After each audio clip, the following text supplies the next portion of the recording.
Chantilly en images. Mairie ou écurie?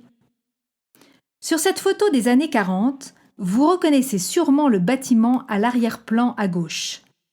Il s'agit bien sûr de l'hôtel de ville de Chantilly. Mais avant de devenir la mairie, en 1937, cette maison fut à la Belle Époque au centre d'un véritable complexe hippique construit par le comte Le Marois, 1863-1920. Notre actuelle avenue Joffre, appelée à l'époque Grande Route de Paris, puis avenue de la Gare, était alors bordée d'écuries. Mais revenons à cette maison, à l'époque entourée d'un grand jardin en bordure d'hippodrome.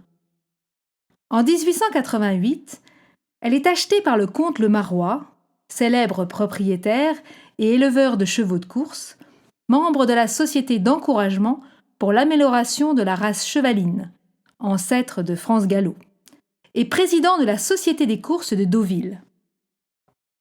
Ce personnage incontournable du monde des courses souhaite s'implanter à Chantilly, à proximité de son célèbre hippodrome.